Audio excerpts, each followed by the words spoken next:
So far in this lesson, we've explored using the Paths panel along with the pen tool, moving into layers, creating vector masks. What about converting a shape in the Paths panel into a selection? Now, with all the beauty of vector, you might ask the question, why? Well, there are advantages and things you can do to a selection that you can't do to a vector. So open up Kerpalu Blues right there. If you did not save the one that we did in the previous lesson, don't forget that the finished version is here that we did. But this one up here is the one we worked on. If you saved it, it basically has a vector mask attached to it. I want you to click on that mask and press the delete button. Get rid of the mask until you see this. The actual path is still here. Now that's what we want. Now there are a couple of ways that we can convert this into a selection. Actually, there's about 5. We'll look at about 2 or 3. One way would be to click Work Path right up here and click this button down here. And voila, you have a selection based on the strength of that vector. I'm going to press undo. Love that key. Another way, simpler, a shortcut, would be to come up here and hold down the Control key and click on it, and you get the same thing.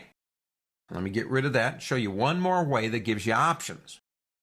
If I come over here and select the work path, and let's say I still have my pen tool selected, and that's important because that changes stuff up here, you will see an option that says selection. If I click that button, I get options. One of them is, do you want a feather on the selection? Would you like it anti-alias, which is usually a good thing? And is this part of something bigger, like you have another selection that you want to add, subtract, or intersect with? Now, we don't have to change any of these things here, except I would recommend anti-alias. But if you do click that one up there, you do get options. Click OK. However you've done it, you're going to wind up with that. So let's go back to Layers. And this time what we're going to do is make sure we have Kerpalu Blues copy from the original file selected, and click the Layer Mask button down here without the Control key. And we create a standard run-of-the-mill, I suppose, layer mask. But this is where the fun starts. If you double-click on that layer mask, it opens up the Properties panel. Now, we saw this before, but we're not working vector. We're working raster with paint.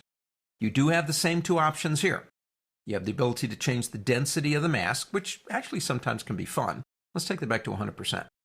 You can feather it, but here you have more options. For example, you can invert the mask. Now, these options weren't there when we did a vector mask. Let me go ahead and put that back again. You have color range. Now, we're going to get into color range a little bit more when we get to selection, but it allows us to modify the mask by selecting colors, either over here, and I can click the plus sign over here and change and actually make a completely different selection based on sample colors. Let's not worry about that one right now. Let's go into Mask Edge. I like this. This has similar features to Refine Edge. As a matter of fact, it's basically almost the same thing.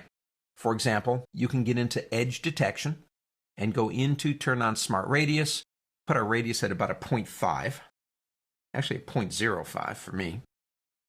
And I'm going to get in here with a very small brush and start actually painting on the edge, half on, half off.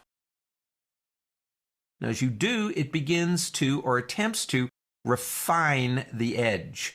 In other words, I'm saying, look in this area again, would you?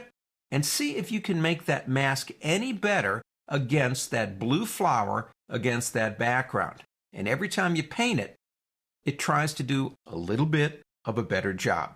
Once you've done that, you've got things like smoothing, if you want to smooth it out. You've got feather, if you want to use that, right here. Contrast kind of helps to solidify the edge, and you can shift the edge if you want to by going one way or the other.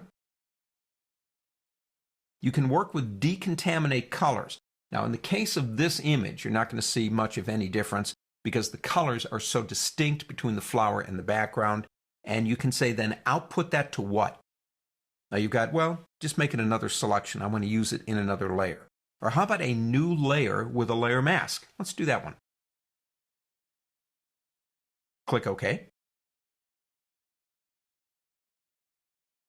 Now we have two of these things. We have our original, and we have this one, which is slightly subtly different than the previous one. We've refined it using the properties up here. There's probably one more area we could look at that you might in some cases find useful in using vector paths, but we'll cover that in the next lesson. So on to the next.